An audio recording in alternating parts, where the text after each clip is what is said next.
berfirman, mari datanglah. Dia selalu pedulikan aku. Ku datang Yesus, Dia pikul segala bebanku. Sujud di altarnya, ku bawa hatiku, ku terima anugerahnya. Dia ampuniku dan bebaskanku. Dia ubah hidupku, barui hatiku. Sesuatu terjadi saat datang di altarnya. Sujud di altarnya, ku bawa hidupku, ku terima anugerahnya. Dia ampuniku dan bebaskanku. Dia ubah hidupku, barui hatiku. Sesuatu terjadi saat datang di altarnya. Sesuatu terjadi saat datang di altarnya.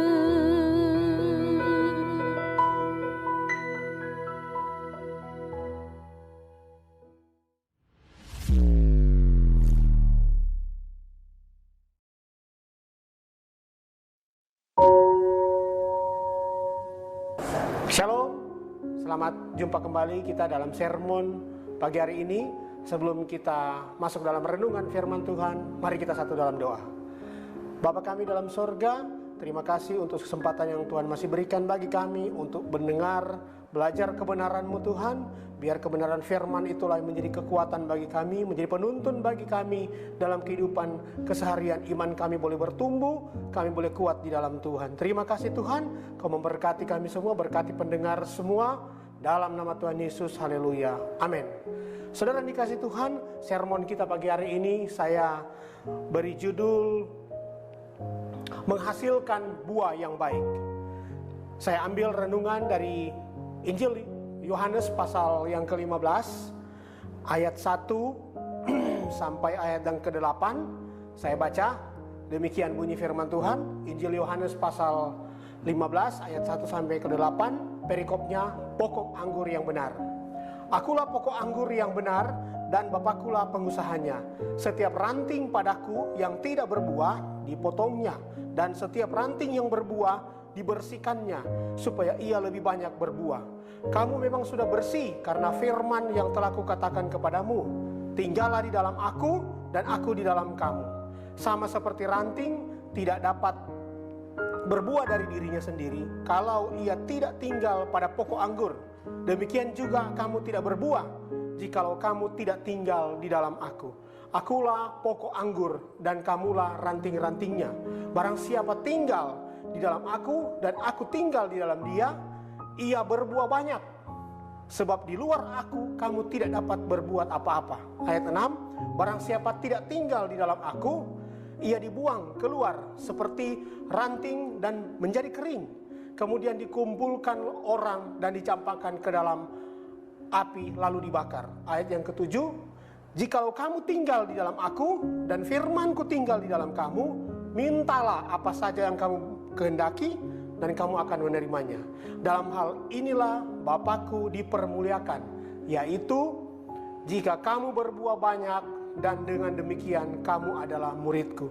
Saudara yang dikasihi Tuhan, firman Tuhan kita datang kali ini, saya menitik beratkan pada Yohanes 15. Ini saudara, satu perumpamaan Yesus membawa kita dalam satu perumpamaan pokok anggur, saudara.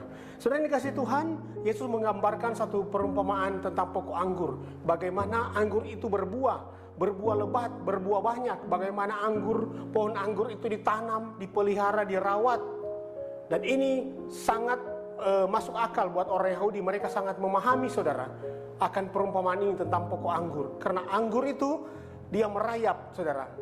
Dia menjalar ketika buahnya sudah mulai banyak, ketika daunnya sudah mulai banyak, akan dibersihkan dan dia akan berbuah banyak. Kalau dia melekat pada pokok anggur, maka buahnya akan banyak. Nah, saudara yang kasih Tuhan, kekristenan bukanlah agama, melainkan suatu gaya hidup yang sesuai dengan Alkitab, suatu gaya hidup yang sesuai dengan firman Tuhan. Setiap kita adalah anggota-anggota kerajaan Allah, dan kita dikenal oleh dunia ini, kita dikenal oleh orang lain lewat buah-buah pertobatan. Apa itu buah pertobatan? Ketika kita percaya kepada Kristus, ketika kita mengenal Dia, kita diubahkan, kita bertobat, kita berbalik dari hidup yang lama kepada hidup yang baru, hidup dalam Kristus sesuai dengan firman Tuhan. Yang lama sudah berlalu, sesungguhnya yang baru telah datang. Artinya kita harus menghasilkan buah-buah pertobatan dalam kehidupan kita. Karena tidak ada pohon yang baik yang menghasilkan buah yang tidak baik, dan juga tidak ada pohon yang tidak baik yang menghasilkan buah yang baik. Lukas 6 ayat 43. Jadi saudara yang dikasihi Tuhan, kehidupan kekristenan kita harus didasarkan pada buah-buah pertobatan. Dahulunya kita hidup pada kehidupan yang lama, yang sulit kita lepas. Ketika kita mengenal Kristus, kita percaya kepada Kristus, kita mengakui Dia sebagai Tuhan, kita mengalami lahir baru, kita mengalami kasih mula-mula, kita bertobat, gaya hidup kita berubah. Dari sinilah gaya hidup orang Kristen yang sesungguhnya. Jadi kita berbuah berdasarkan pertobatan kita, di mana kita bertobat dari gaya hidup yang lama kepada gaya hidup yang baru, yaitu gaya hidup dalam Kristus, yang suka akan cinta damai, suka akan firman Tuhan, suka akan belajar kebenaran firman Tuhan, sehingga kita menjadi saksi, jadi garam dimanapun kita berada. Nah, saudara yang dikasih Tuhan, bagaimana kehidupan pertobatan kita bisa berbuah? Bagaimana kehidupan kekristenan kita bisa berbuah? Nah, yang pertama, saudara, kekristenan kita supaya kita bisa berbuah, yang pertama harus dibersihkan. Dalam arti kata, ketika kita percaya kepada Kristus, ketika kita menerima Dia sebagai Tuhan dan Juru Selamat dalam kehidupan kita, roh kita diganti dengan roh yang baru. Tubuh kita tidak diganti dengan tubuh yang baru, tetapi nanti kelak kedatangan Yesus yang kedua kali, dalam istilah teologi pengangkatan, rapture, kita diubahkan tubuh kita sekejap. Atau ketika kita meninggal lebih dulu, kita akan dibangkitkan bersama dengan Kristus. Nah, bagaimana dengan jiwa kita? Bagaimana dengan karakter kita? Nah, ini yang diubahkan. Karakter kita lah yang diubahkan. Kristus memberi kita kuasa, Kristus memberikan kita otoritas, Dia memberikan kita kuasa, tetapi kita punya respon dalam diri kita. Karena 2/3 dari unsur manusia kita, Tuhan sudah tanggung, Tuhan sudah jamin akan diubahkan. Tetapi jiwa itu kita harus kerjasama dengan Tuhan supaya kita berbuah. Nah, dalam pertobatan kita terkadang kita sudah bertobat, tapi karakter-karakter tertentu yang tidak sesuai dengan firman Tuhan harus kita bersihkan, harus kita keluarkan. Nah, saudara, kita perhatikan Yohanes 15 ayat 1 dan 2. Dikatakan bahwa Yesus adalah pokok anggur dan kita adalah ranting-rantingnya. Supaya ranting itu bisa menghasilkan buah yang baik, maka ranting itu harus dibersihkan. Hidup kita pun harus dibersihkan dari segala kotoran dan dosa. Nah, ketika kita percaya Kristus, dosa kita sudah diampuni, kita sudah ditebus. Tetapi dalam perjalanan hidup kita menghasilkan buah-buah pertobatan, kita harus dibersihkan dalam kehidupan kita setiap hari. Jadi saudara yang dikasih Tuhan, pokok anggur itu menggambarkan atau memberi perumpamaan kepada kita bahwa kalau kita lihat pohon anggur sudah mulai banyak daun-daun yang subur, kita bisa lihat para penjaga pohon anggur itu selalu mengeluarkan istilahnya cabang-cabang air. Jadi cabang air itu yang tidak akan menghasilkan buah selalu dikeluarkan. Tujuannya apa? Supaya kita dibersihkan.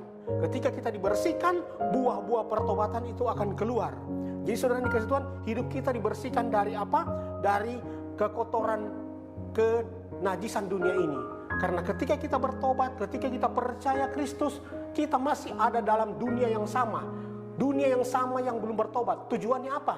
Supaya kita mencerminkan kasih Kristus, supaya kita menjadi saksi Kristus dan orang lain bisa diselamatkan. Itu tujuannya. Itu tujuan Yesus menyelamatkan kita.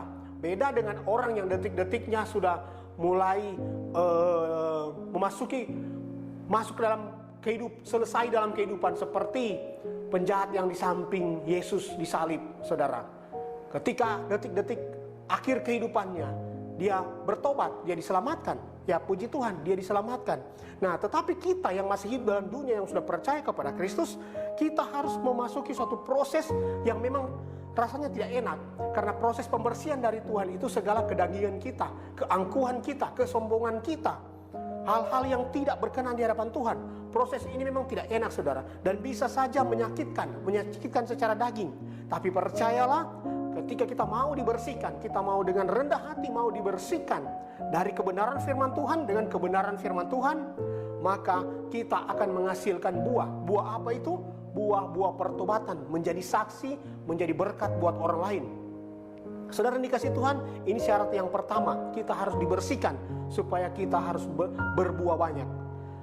Yang kedua, saudara, bagaimana supaya kita bisa berbuah banyak? Harus tinggal dalam pokok anggur. Dengan kata lain, banyak orang sudah melakukan hal-hal perkara-perkara rohani, perkara-perkara ajaib di dalam Kristus, tetapi lupa, terkadang sudah tidak tinggal dalam pokok anggur, sudah tidak tinggal dalam Kristus. Dengan kata lain, karunia yang Tuhan berikan secara cuma-cuma dioperasionalkan dalam pelayanan hanya untuk kemuliaan diri sendiri, hanya untuk mencari kepujian, hanya untuk mencari kesombongan pribadi, sehingga keluar dari pokok anggur, keluar terlepas dari pokok anggur. Nah, datang firman Tuhan kita kali ini, kita harus tinggal dalam pokok anggur. Karena itu, hendaklah hidupmu tetap di dalam Dia. Hendaklah kamu berakar di dalam Dia dan dibangun di atas Dia. Kolose 2 ayat 6 sampai yang ke-7, saya baca selengkapnya, berbunyi demikian. Kamu telah menerima Kristus Yesus Tuhan kita. Karena itu, hendaklah hidupmu tetap di dalam Dia, hendaklah kamu berakar di dalam Dia dan dibangun di atas Dia. Hendaklah kamu bertambah teguh dalam iman yang telah diajarkan kepadamu, dan hendaklah hatimu melimpah dengan syukur. Dengan kata lain, kita bangun iman kita di atas kepercayaan kepada Kristus yang paling suci. Dan jangan lupa, ketika kita diproses dengan situasi yang tidak enak, ingat firman Tuhan Kolose ini, kita harus mengucap syukur dalam keadaan apapun. Jadi barang siapa tinggal di dalam aku, jadi barang siapa tidak tinggal dalam Kristus, tidak tinggal di dalam aku, dia dibuang keluar seperti ranting yang kering. Dengan kata lain, kalau kita tidak tinggal dalam Kristus, kita akan jadi kering. Hidup kita tidak akan ada arti apa-apa. Sebagai penutup, saudara, akibat konsekuensi bila buah dihasilkan. Ketika kita menghasilkan buah, konsekuensinya ada, saudara. Yang pertama, Tuhan dipermuliakan.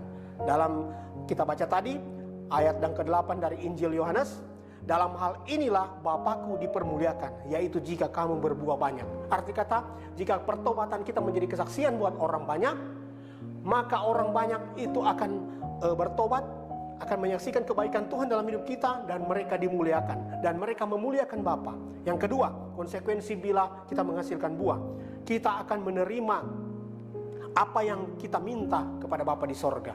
Banyak orang meminta sesuatu kepada Tuhan, tidak jawab. Karena itu, karena apa? Karena mereka tidak berbuah. Jadi dengan kata lain, kalau kita mau menghasilkan buah, meminta segala sesuatu kepada Tuhan, Tuhan mau jawab, kita harus menghasilkan buah. Bukan kamu yang memilih aku, firman Tuhan katakan, tetapi akulah yang memilih kamu. Dan aku telah menetapkan kamu supaya kamu pergi dan menghasilkan buah. Dan buahmu itu tetap. Supaya apa yang kamu minta kepada Bapa dalam namaku, diberikannya kepadamu.